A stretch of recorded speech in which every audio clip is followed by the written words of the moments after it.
É melhor. Tá, eu vou. É porque já tá... Na verdade, essa disciplina, eu estava falando com o Samuel.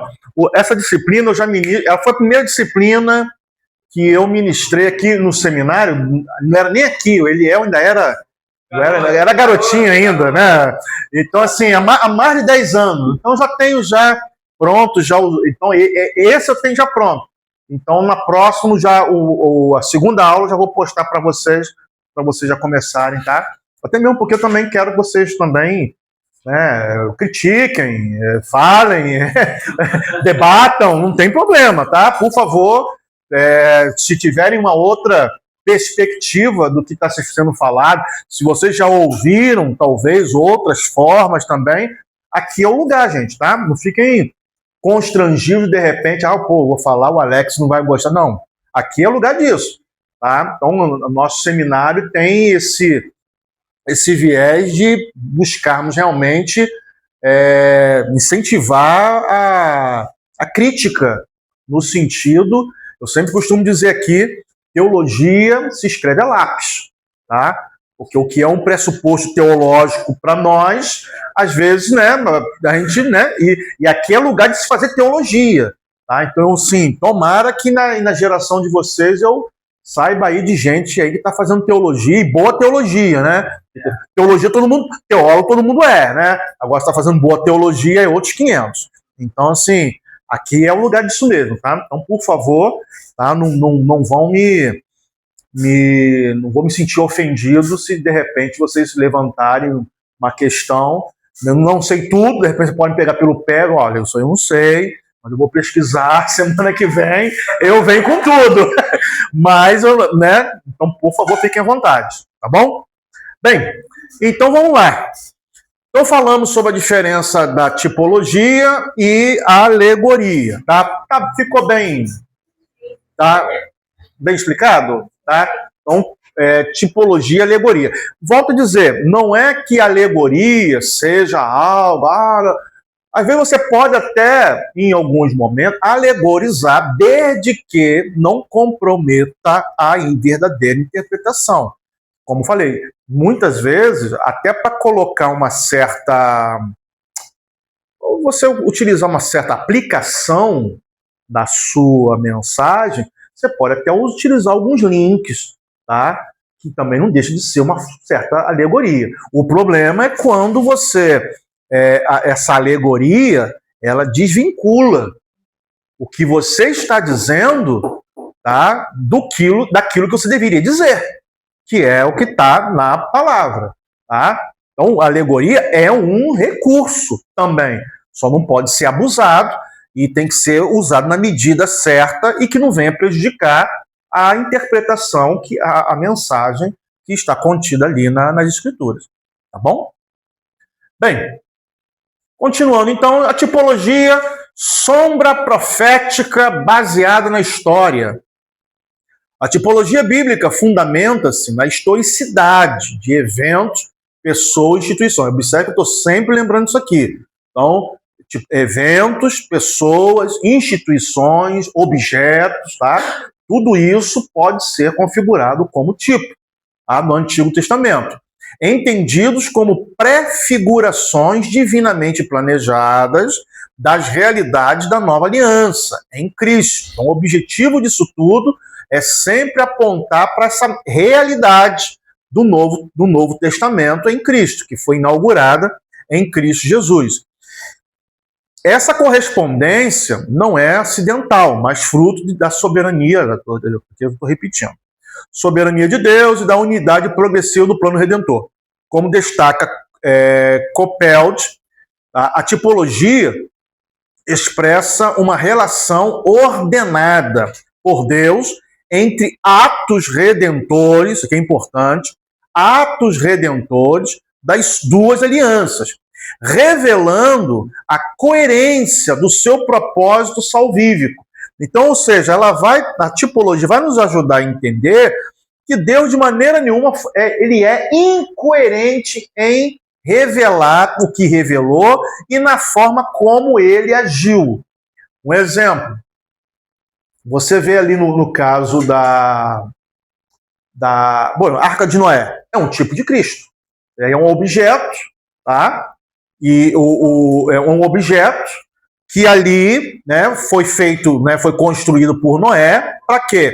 Para salvação, tá, da sua família e dos animais, que Deus ali trouxe para poder. Então, ali é um tipo do próprio Jesus.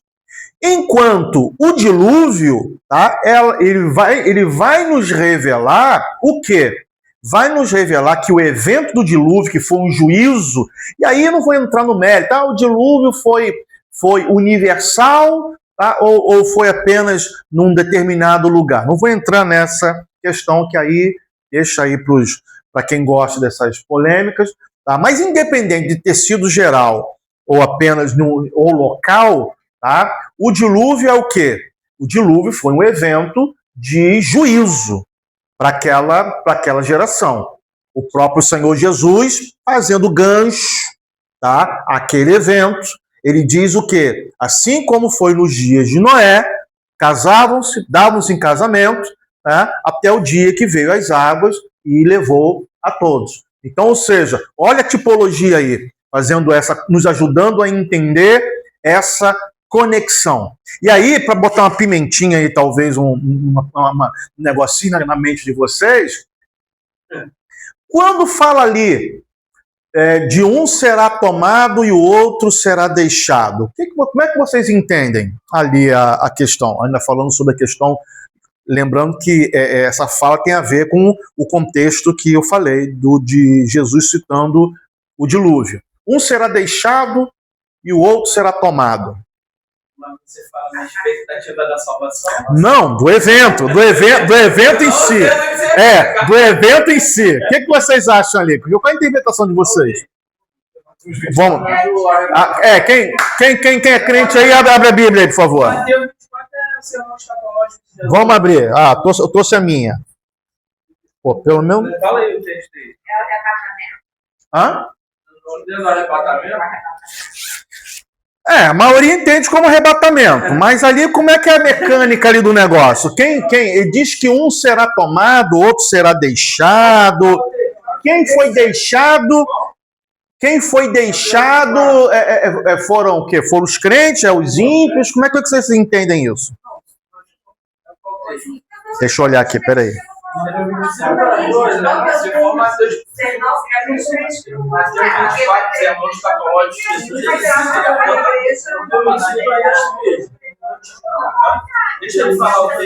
Deixa eu pegar o texto aqui, ó.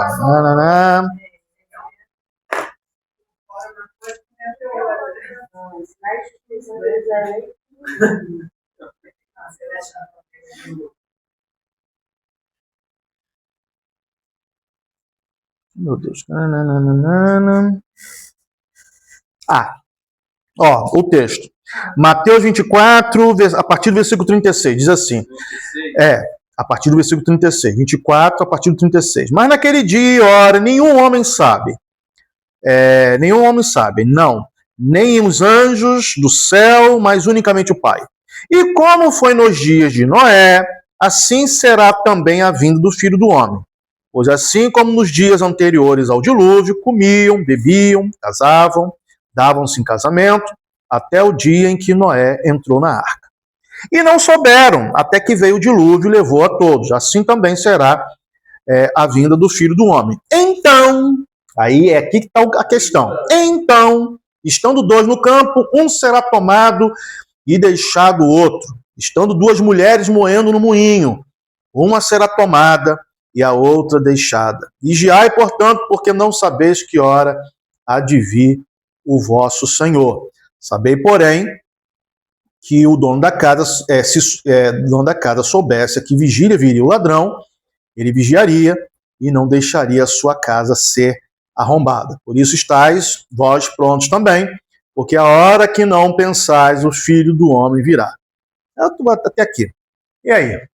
Como é que é esse negócio aqui? Quem vai ser deixado? Quem vai ser levado? Acho que esse completa mais pastor. Vai ser. Você está falando. Você está questão da morte, né? Eu vou ficar, quer dizer, eu vou no lugar e meu marido foi deixado. Suponhamos. Tá. Entendeu? Eu Entendo. também penso assim, que às vezes a gente só pensa na vinda do homem, mas a nossa morte já é a vinda de Jesus pra gente. A irmã tá falando. Mas assim, eu entendo e concordo. De fato, a vida de Cristo pode ser a qualquer momento, né? Desde que. Mas eu estou falando do evento em si. Vamos nos adiantar, vamos supor que o evento. Visualizem o evento.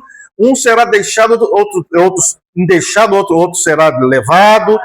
E os filmes, geralmente, que abordam essa temática têm uma interpretação. Mas e vocês? Como é que é? Quem é deixado e quem é levado? Para vocês. Os que não vigiam são deixados. Precisa vigiar, Ah. ter uma vida com Deus para conseguir. E os levados é que são os que tiveram lá vigiantes. Ah, tá. Ok. E aí? A cara de Joyce. E aí? Não, eu tô pensando com você a partir da tipologia. Por exemplo, não vai, não fica. Agora, qual a condição para Isso. Perfeito. Perfeito. Quem dá mais? Fala, pastor. Eu vou um pouquinho mais além. Dentro desse contexto aí, vamos voltar para Mateus 25, para falar sobre a parábola da igreja.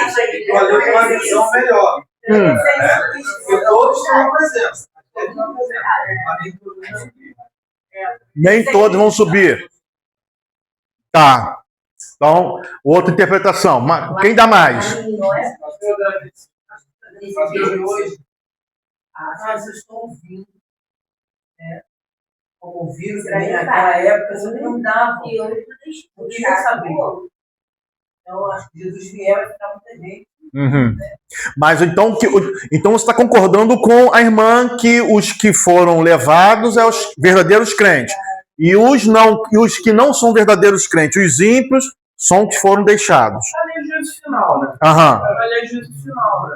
Ali está de forma simbólica, né? Não, é o juízo final aqui? Pra mim é. É.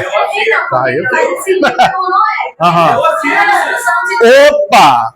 Não ouviu a instrução de Deus. Ó. Construiu a arca. Então tinha sinal de juízo chuva, final. mas Pra mim é obedeceu juízo o que final. Deus mandou. Tá, mas aí vamos pensar. Ó, a irmã falou algo muito importante aqui. E é isso que a gente precisa fazer. Ela fez a ligação. Isso, ela fez a ligação com Noé. Então, vamos a partir do que ela disse. Com Noé. Com Noé. Quem foi deixado e quem foi levado? Hã? Então, quem foi levado foi quem? Foram levados, não foram levados? Não é isso que... As águas não levaram? O juízo não levou? E quem ficou? Porque resistiu o juízo. Porque é muito... A maioria dos filmes... Tá? Eu estou falando assim, há uma interpretação, na maioria dos filmes, deixados para trás, e outros, a Record, né? Botou que... Fica pra trás desesperado, né? Vamos chegar lá. Então, assim, a Record, né? O nenenzinho tá no carrinho, fica só os paninhos lá do neném e tal. Ou seja, eles foram levados. Os que ficaram, aí ficam desesperados. Mas é isso que... Olha a ligação que Jesus faz de Noé, ele baseia na história de Noé. Quem ficou? Noé e a família. E quem foi levado pelas águas do dilúvio? Ele não deu ouvido. Então, olha a ligação. Contraria a maioria das interpretações mais populares, baseadas nos filmes e tal. Mas o texto é claro. Se é baseado, se eu penso o texto a partir do que aconteceu com Noé, que é o texto, quem ficou foi Noé. E quem foi? E aí Noé ficou, as águas baixaram e houve o quê? Depois, um novo recomeço. Um mundo novo. Né? Um mundo novo. Que recomeçou com quem? Com os que ficaram. E ficaram o quê? Fiéis ao Senhor, que entraram na arca, ou seja, que permaneceram. Tá? Então, assim, não estou dizendo que... Não quero que vocês também, é isso. Mas pensem. Pensem a partir do texto. E aí eu sei que talvez seja difícil, porque como eu falei, popularmente a gente acredita que os que, né, os que são levados né, e os que ficam, aí fica, como a irmã falou, vai ficar desesperado, né? Mas não é o que o texto está dizendo. Se fizermos o link com o que Jesus está falando de Noé, vocês vão perceber que quem ficou, quem permaneceu? Noé e sua família. No contexto também de juízo. Houve o juízo. Né? Os ímpios foram levados pelas águas do dilúvio, morreram, tá? E Noé permaneceu junto com a sua família, tá? Para um mundo novo. Um novo céu e uma nova terra. Olha o testemunho de Jeová aí, ó. Será que... Ih, rapaz, e agora? Hã? E a palavra de Deus quem ficar vai ser perseguido? No final dos tempos, né? Será perseguido? Mas aí é aquela questão. Também eu não quero entrar em outra disciplina, que aí quando você fala de escatologia, aí você vai entrar naquelas questões de que pré-tribulacionista, mesotribulacionista e tal. Então, aí vai dar um pano. Eu só joguei essa pimentinha para quando vocês lerem de novo esse texto, tentem fazer a conexão, tá? Não quero que vocês fechem a questão, o que eu estou dizendo. Eu quero só que vocês comparem o que a gente observa nos filmes e nas novelas, tá? Com as escrituras. Então, a escritura ela faz uma ligação direta do que Jesus está dizendo desse assunto com o episódio de Noé. O irmão até citou a questão das virgens. Mas a questão das 10 virgens, Jesus está abordando uma outra situação. Aqui ele fala de juízo. Nas 10 virgens, ele está falando de vigilância. Então são assuntos diferentes. É o mesmo discurso. Mas ele é igual na pregação. Na pregação você tem lá. Você tem quem fez omelete aqui. Não é que o pastor não está aí, vamos ninguém passar vergonha. Né? Mas quem fez omelete, você vai ter lá. Primeiro ponto. Aí tem A, B e C, falou ali. Segundo ponto, é a mesma pregação, mas você está abordando pontos ali com uma ligação lógica para que os seus ouvintes ouçam. Jesus está falando a mesma coisa. Ele está dando um discurso ali para os seus discípulos e está abordando questões sobre vigilância, sobre a questão de juízo, como é que vai ser, né? Sobre a questão depois de como será, né, na nova realidade, tá? Nesse sentido. Então a gente precisa, a tipologia ela vai fazer esse link, ela vai nos lembrar que esse discurso de Jesus, ele não está desvinculado, se ele está utilizando um evento do Antigo Testamento, é porque esse evento do Antigo Testamento é a pista do que vai de fato acontecer. Então, popularmente, a gente vai, né? Não, os que foram, mas será que realmente é isso? Tá? Oi. Ai das grávidas que estiverem grávidas. Tá, aonde que está esse texto aí? Eu acho que é no mesmo capítulo. É o mesmo capítulo, mas é capítulo 19? Tá, contexto, quem está falando do que aí? A quem estiver no campo, volta. Ai das grávidas que estiverem. Ai das que estiverem grávidas, das que amamentaram. Tá, mas o contexto. Tá, mas contexto. Não. Por que ele começou falando isso aí? Ele não começou do nada. Tem um motivo. Tem um motivo. Qual o motivo? O que aconteceu? Quem perguntou? Quem falou? Qual era o assunto?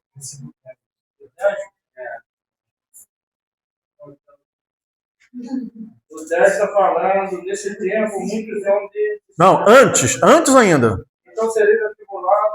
Ó. Não ficar pedra sobre pedra, né? Ele está usando a referência do tempo, né? Ó, versículo 24, olha o contexto. Versículo 24, versículo 1. E Jesus, saindo do templo e aproximando-se dele, os seus discípulos, para lhes mostrarem os edifícios do templo, mas Jesus disse: não vedes todas estas coisas? Na verdade, eu vos digo que não ficará aqui uma pedra sobre a outra, que não seja derrubada. Observe.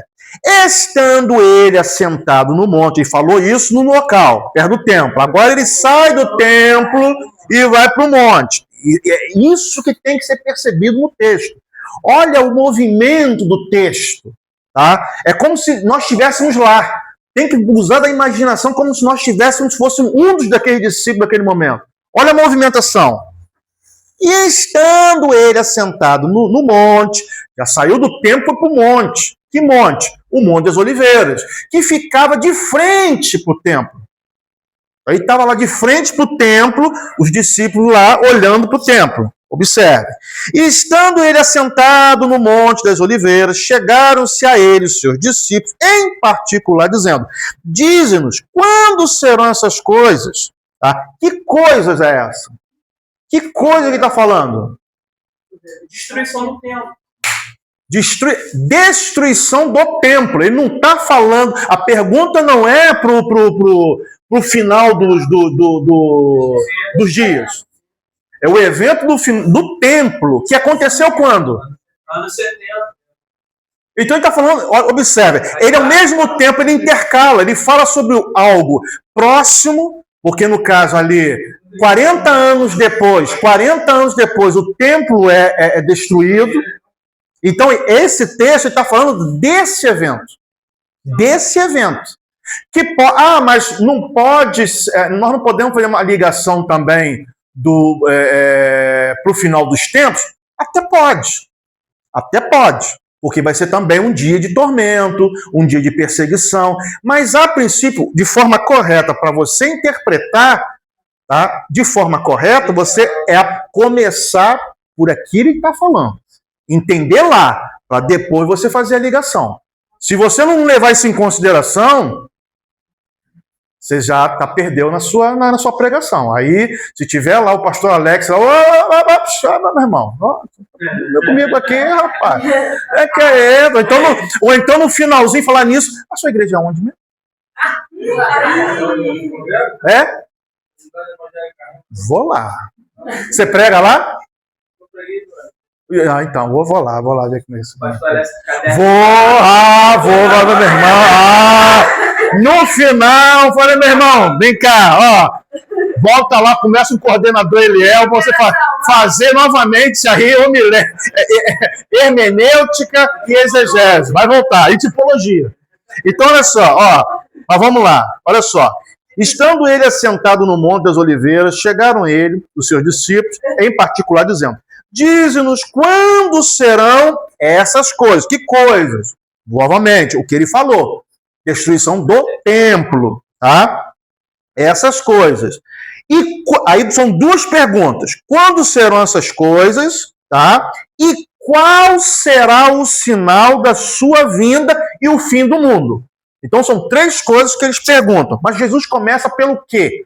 Ele não começa pela última, ele começa pela primeira. E aí diz: Jesus respondendo disse: fiquem atentos para que nenhum homem vos engane. Detalhe. É isso que a gente precisa entender. Jesus não está falando primeiramente para nós. Está falando para eles. Eles, para os discípulos ali, que estavam ali presentes com ele. Nós podemos pegar para nós? Podemos e devemos. Mas, a princípio, eu tenho que entender, na minha exegese, é primeiro a eles. Entendi o que eles... aí vem para nós. Então, ou seja, disse: fiquem atentos para que nenhum homem vos engane, porque muitos virão em meu nome, dizendo eu sou o Cristo, e enganarão a muitos. E ouvireis de guerras e rumores de guerras. Olhai para que não vos perturbeis, pois todas essas coisas devem acontecer, mas ainda não é o fim. Tá? Ele está ali demonstrando, não é o fim.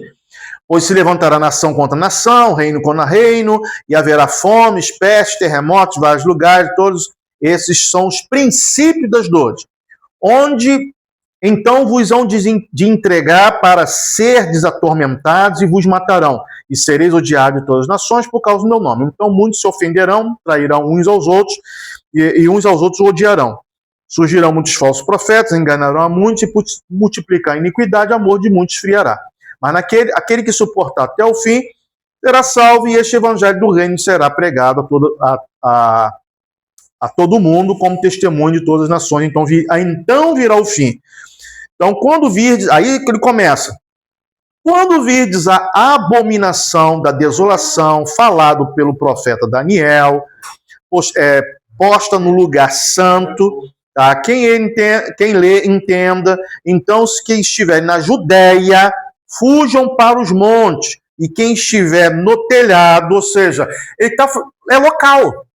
Então, a princípio, uma regra da hermenêutica, você sempre tem que interpretar, em primeiro lugar, literalmente, que é o que ele está dizendo. Judéia, tá? Judéia. Então, ele está falando de Judéia, tá? Quem está em cima do telhado, não desça para tirar alguma coisa, e nem volte aquele que estiver no campo para buscar suas vestes. Aí sim vem o texto do que o nosso irmão Eliezer falou. Mas ai das grávidas, tá? E das que amamentarem naqueles dias. Mas orai para que a vossa fuga não seja no inverno e nem no dia do Shabat. Aí tá. Ele não está falando no sentido de igreja geral. O contexto é muito claro. Ele está falando de Shabat. Shabat interessa para quem? Entendeu? É o judeu. Ele está falando do quê? Anos 70. Claro, não estou dizendo, então não tem nada a ver aqui com a grande tribulação. Não estou dizendo isso. Eu estou dizendo que o texto, em primeiro lugar, está tratando de uma questão que ocorreu no ano 70. Tá? E está prefigurando ali no ano 70. E o que realmente aconteceu. Mulheres, né, os romanos arrasaram. As mulheres foram arrancadas, arrancaram seus filhos ainda do ventre ainda. Foi uma chacina o que fizeram no ano 70. Tá? Isso. Então, assim, isso eu preciso entender agora. Agora, isso aqui tem o sofrimento, a perseguição do povo de Deus. Isso aqui eu posso tomar para mim? Posso, no sentido de que, assim como foi duro para os judeus naquele momento, a igreja também irá sofrer uma perseguição. Tá? Então, por conta dessa perseguição, aí vem os alertas, vigiem, cuidado, não tenha só lamparina. Tem gente que tem só lamparina, mas o azeite que é bom não tem, né? Então, assim, não tenha só lamparina, tem azeite de sobra, né? E não é só azeite, só a lamparina, tem de sobra. Para quê? Que a questão do azeite, a gente sabe, né? É o Espírito Santo, né? Só a questão o Espírito Santo sendo o combustível, né? O combustível que dá o fogo, porque o azeite servia disso, era combustível, botava na lamparina, botava lá, né? O paviozinho, né? Tanto que o próprio Isaías, eu acho isso maravilhoso, Isaías vai dizer que ele, quando vier, não torcerá o pavio que fumega. Ou seja, mesmo que ele esteja ali quase no fim, né, do seu combustível, da sua fé, mas ele não vai torcer, ele não vai apagar, ele vai vai promover alguma coisa que volte novamente ao que a verdadeira candeia volte a brilhar. Então é nessa questão. Então, ou seja, quando fala ali, está falando do quê? De perseverança, de vigilância, né? De as 10 virgens, né? 10 moças ali que de fato não tinha nenhuma, né? Aparentemente não tinha nada que contradizesse. Entretanto, as 5 foram imprudentes, porque achavam que podiam contar apenas com as suas qualidades pessoais e não, né? Por isso que talvez e pior, interpretaram que talvez o mestre viria cedo, porque isso era muito comum na época. O casamento lá, diferente dos casamentos que a gente, né, faz, participa, realiza e tal, Mas o casamento lá era coisa assim, de mais de uma semana, de festa, né? E no último dia, né, o noivo ia na casa da noiva, pegava a noiva e fazia aquele, né, aquele cortejo até a casa do noivo, e ali eles consumavam o casamento. Então, as 10 moças ali estavam esperando, porque elas tinham que seguir com o cortejo. Só que demorou, né? O noivo demorou. E aí adormeceu, vocês conhecem bem a história, e nisso que adormeceu. Interessante, as 10 adormeceram. As 10 adormeceram. Então, assim, mostrando que nesse quesito, né, elas realmente, todas elas ali, tiveram ali um momento. Mas na hora de que ouviram, aí, detalhe para isso, ouviram a voz de alguém dizendo, eis o noivo, acordaram. Nisso que acordaram, opa, peraí, pega meu azeitezinho aqui, não dá um pouquinho, não. Corre aí, vê se consegue comprar isso, tem alguém vendendo. Se tem alguém vendendo. E aí nos leva a entender que vai ser um tempo em que o Espírito Santo não vai estar disponível. Por quê? Quando é que o Espírito Santo está disponível? Quando há pregação genuína. Porque a fé vem pelo ouvir. E ouvir a palavra de Deus. Como é que você vai ter o Espírito Santo se você não ouve uma mensagem que te faça se arrepender e crer em Cristo Jesus, para que haja ali a questão, eu estava falando com a Joyce, com a habitação, o batismo do Espírito Santo, desculpe aí quem de repente entende errado, tá? Que não tem nada a ver com dons espirituais. Os dons existem sim, podem ser sim manifestos no momento que a pessoa recebe o Espírito Santo, mas isso não é uma regra, tá? A regra é que todo crente seja habitado pelo Espírito. Paulo vai dizer isso em Romanos. Se você não tem o Espírito, você não é filho de Deus. Então, o Espírito é que é a marca distintiva, não o dom. O dom é um acessório.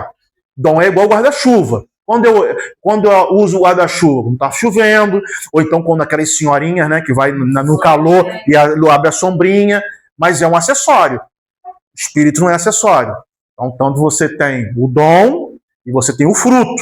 O fruto, sim. Sem fruto, não tem como. Porque o fruto, diferente do acessório, o fruto, ele revela o que? As características da pessoa de Cristo.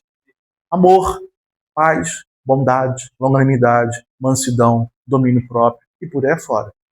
Então, ou seja, a gente precisa voltar às Escrituras para perceber isso, para não cometermos o erro das 5. Né? Não basta apenas você ter uma reputação, né? Não basta você ter uma reputação, você tem que ter o Espírito. Não basta ter apenas a lamparina, mas tem que ter o Espírito de sobra. Porque se você não sabe, a gente não sabe quando ele virá, mas ele vai vir. Então pode ser agora, como a irmã falou, né? Pode ser agora, de repente, ou pela minha morte, ou pode ser por um evento que nós estamos aguardando, mas ele virá. Agora, quando ele chegar, como é que está a minha lamparina? Então, quando ele chegar, seja pela morte, ou seja pelo grande evento que estamos, como é que está a nossa lamparina? É essa a questão. E lamparina, irmãos, a gente só vai conseguir realmente, ó, aqui, a palavra. Porque a palavra, tem um versículo, teologia é a gramática do Espírito Santo. Martinho Lutero disse isso. Teologia é a gramática do Espírito Santo. Então, você quer ser cheio do Espírito Santo? Busque, de fato, busque, ore, mas não negligencie a palavra, porque é a palavra que é o veículo que o Espírito nos fornece para podermos entender a mente de Deus. Para que nós tenhamos o quê? A mente de Cristo. Ou seja, até quando nós estamos realmente com a mente de Cristo em funcionamento? A gente precisa ter essa questão. Bem, professor, rapidinho. Diga, meu irmão. Opa, tá ficando bom, hein? Assim, extrair algo de Mateus 24, no dia de hoje, eu vi até um texto que fala que é a realidade de hoje. Ele fala, como diz Noé. Sim, concordo. E é para ver que Noé estava construindo a arca e entregava arrependimento. Sim. As pessoas não vão ver. Tem um texto que diz, né, que Noé era pregador, Isso. acho que não sei se era Hebreus? Hebreu, né? Isso. Sim. Não queriam. Sim. Prega o evangelho, Sim. e a pessoa não quer o quê? Viver como É por isso que o Senhor Jesus ele deixou muito claro, assim como foram no dia de Noé, casavam-se, davam-se em casamento, ou seja, a vida transcorria normalmente, até que veio o dilúvio e levou a todos. Ó, levou a todos. Então, levou a todos. Então, ou seja, tá correto. O que o irmão está colocando é isso mesmo. É você olhar. E tem gente que diz mais, né? Tem gente que diz que nós já estamos quase chegando, já quase superando já a marca da iniquidade da época de Noé. E olha que o povo E olha que o pessoal da geração de Noé era complicado, hein? Mas nós já estamos chegando já quando. E uma vez eu ouvi de alguém, porque Deus ele dá, assim, Deus é longânimo. Então assim, ele dá corda. Paulo vai dizer isso, que Deus ele vai, na verdade, a punição de Deus qual é? A punição de Deus é deixar que o pecado corra frouxo. Deixando. Deixa, vai dando corda. Isso, vai dando corda. Então, assim, foi com Noé, assim foi com Sodoma e Gomorra, assim foi com Israel, quando foram levados, né, para o cativeiro, tanto o babilônico como o assírio, tá? E assim também serão os nossos dias. Ou seja, quem se suja mais ainda. Agora, quem é santo, se santifique mais ainda. Então, ou seja, está corretíssimo o que o pastor falou. Então, ou seja, vivemos hoje no período realmente que, olhando, de fato, está se assemelhando muito à questão da vida, da questão da Noé. Então, ou seja, é algo que a gente precisa cada vez mais nos atentar. E aí você percebe outra coisa. Por se multiplicar a iniquidade, o amor de muitos se esfriará. Que amor ele está dizendo aqui? Não é amor do mundo. O mundo nunca teve amor. Ele está falando o quê? A igreja. Aí você olha para Laodiceia. Né? Eis que estou à porta e bato. A gente usa isso para evangelismo. Né? Ali não é para... Jesus não está falando isso para o ímpio. Ele está dizendo para a igreja. A igreja fechou... Olha só que incoerência. A igreja fechou a porta. E deixaram Jesus lá de fora. Ó, o povo está adorando, né? Está lá, né? E tal, meu Senhor e tal, né? Tem a música, né? Meu Deus, tem uma música que o pessoal gosta aí. Agora... Eu sou velho, né? Então eu me lembro muito da música antiga, né? Da música nova. Então o povo está louvando e Deus está batendo. Esta casa é sua.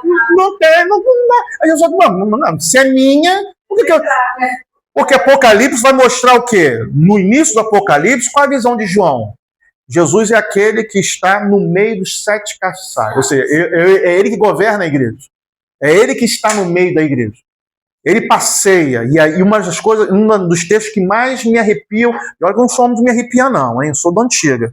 Me arrepio. Tem uns varões aí que se arrepiam. Eu não gosto muito desse negócio de arrepiar, não. Eu não sou muito chegado nesse negócio, não.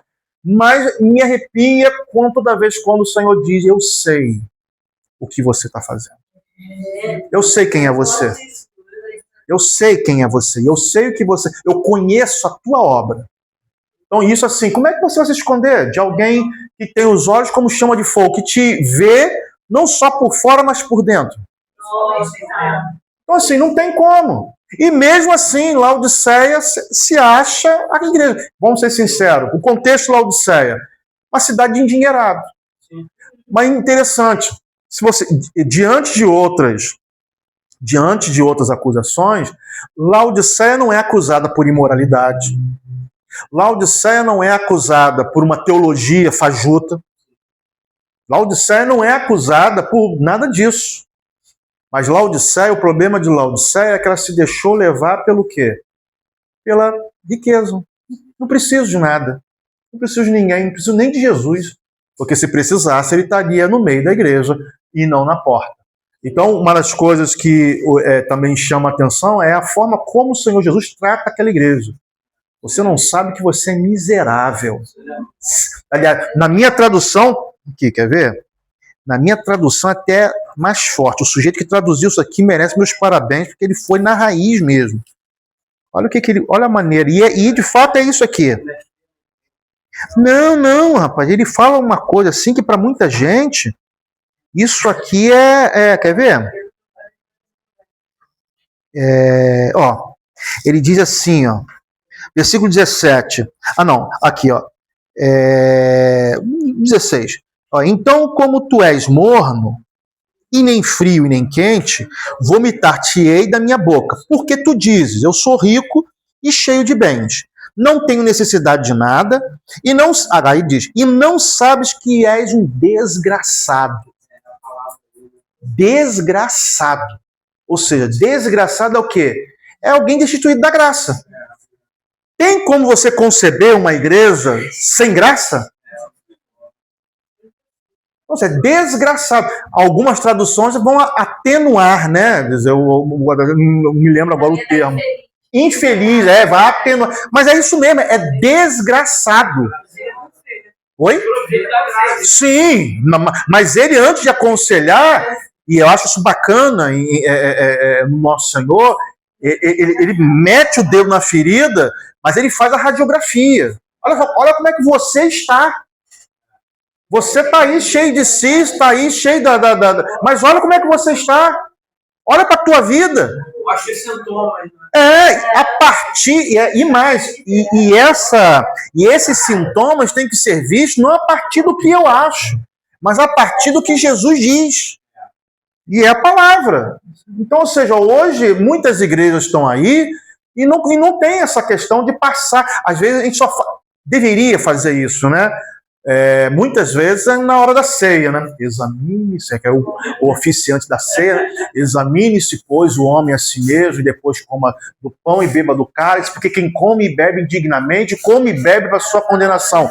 É a instrução do apóstolo Paulo. Aí todo mundo faz aquela carinha, né? Consternado, Senhor e tal. Semana pesada. Mas é só naquele dia. Tinha que ser todo dia. Todo dia. E isso de acordo a partir do que Jesus ele requer. E o que ele requer de nós? Ele requer e mais do que isso, santidade. Sejam santos. Tá? Tanto a exigência do antigo como do novo. Sejam santos. Como eu, o Senhor, vosso Deus, sou santo. Com certeza. Ele não vai te exigir nada que ele não possa te dar. As pessoas falam assim, mas a gente pode fazer isso. Mas eu não sou Jesus.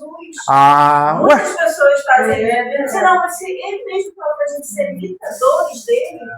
Não. É ser ele. E aí foge o que, né? Por exemplo, o que é o discípulo? O que é o discípulo? Eu sempre costumo dizer, discípulo tem 3 características para um verdadeiro discípulo, se você for observar. Quais são? Discípulo é aquele que segue. Quem quiser vir após mim, negue-se a si mesmo, tome a sua cruz e siga. Discípulo é aquele que aprende. Aprendam de mim, porque eu sou manso e humilde de coração. E discípulo é aquele que imita Jesus. Sejam meus imitadores, assim como eu sou de Cristo, Paulo falando. Então, se não há essas 3 características na vida do sujeito que está na igreja, ele não é um discípulo. Imagem e semelhança que reflete o caráter do crente. É essa a questão. Se não refletir, claro que é um processo de glória. Sim, é a santificação. Isso, você perde a razão. Com certeza. E aí a gente olha para a nossa sociedade, a gente olha aí para os últimos eventos que têm ocorrido, aí que não vou entrar agora no mérito, né, mas os eventos que têm ocorrido aí na política, em outras questões, e aí você fica imaginando, né, uma igreja que rachou por conta aí de coisa de política aí, que rachou, pastores se degladiando, e se fazem isso até hoje, escancaradamente, e as pessoas estão morrendo. Né? As pessoas estão morrendo. Você vê aí a última terça-feira aí o que houve aí. E aí? E agora? Então, ou seja, cadê a igreja nesse sentido? Claro, não quero colocar a culpa toda na questão da igreja, mas uma coisa que eu sempre falo para as turmas que eu dou aula nós fomos chamados para ser sal da terra e luz do mundo. Então são elementos que fazem diferença. É uma questão lógica. Quanto mais sal e quanto mais luz, maiores são as transformações. Então, de um tempo para cá, de 40, 30 anos para cá, a igreja evangélica ela explodiu.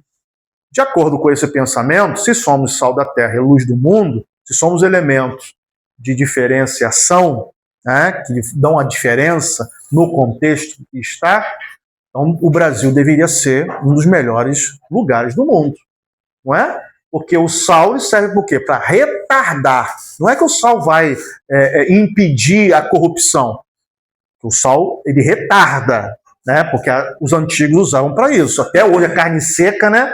É colocada lá, é pendurada lá e tal, mas porque o sal era segura. Então, se nós somos sal da terra e a luz do mundo, então a ideia é, quanto mais igrejas tiver, né, maior, né, vai ser a influência do evangelho na sociedade. Mas nós temos visto isso. Então, assim, o número de evangélicos está quase que ultrapassando o número de católicos. Mas nós temos visto alguma melhora? O Brasil ainda é considerado o maior país cristão do mundo. Mas que sociedade é essa que nós estamos vivendo aí? E o que nós temos realmente feito e que diferença nós temos feito? Tá? Discípulos. Nós estamos arrebanhando as pessoas, mas não estamos ensinando essas pessoas a serem santas como Jesus, como Deus é santo. E isso é muito grave. Eu já acho que na teoria está funcionando, mas na prática não está crescendo. Não tem igrejas, de verdade. Tem templos que estão se autodenominando igrejas do Senhor e não são. E pessoas estão dizendo que são crentes e não são. Precisam se converter ao cristianismo. Sim. Mas aí por que isso? Mas aí por que não está tendo essa conversão? E aí é algo no tocante a vocês. Por que não está tendo?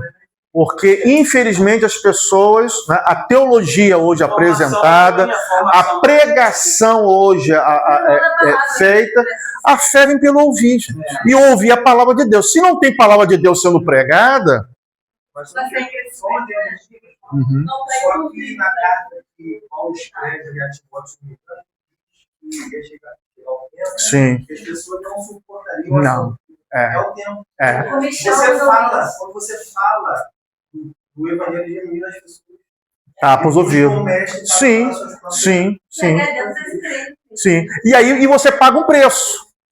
É igual o João Batista. Ele foi tocar na ferida lá de Herodes. O que aconteceu? Perdeu a cabeça.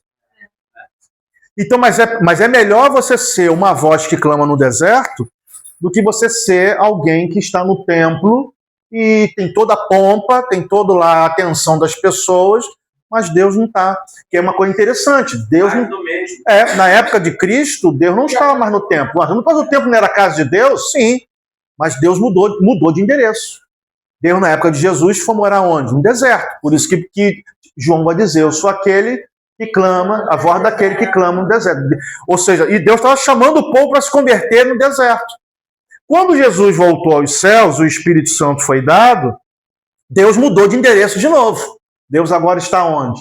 Está na igreja. Só que igreja não é, como você falou, são aqueles nascidos, né, verdadeiramente da água e do Espírito. Tá? Gente, tem só algum minutinho? Deixa eu só... você quer falar? Sim, ela tem isso ainda, né? Seria até estranho você naquela época dizer assim, vamos para a igreja? Era casa, né? Era casa. Então, gente, deixa eu só adiantar aqui.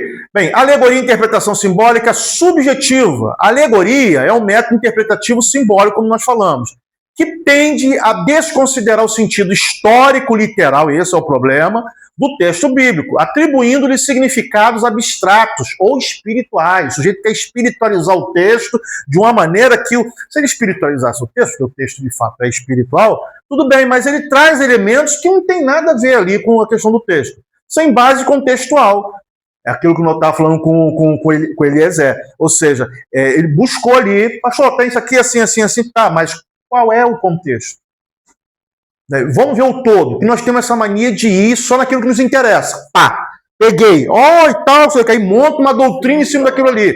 Mas qual é o contexto? Está se falando do quê? É para quem? Em que lugar? Né? Então eu preciso fazer isso. Porque se eu não fizer isso, pode se transformar numa alegoria, que vai desconsiderar o contexto. Ele vai querer só enfatizar aquilo que ele acha. Ele acha que é importante, mas não é. Tá?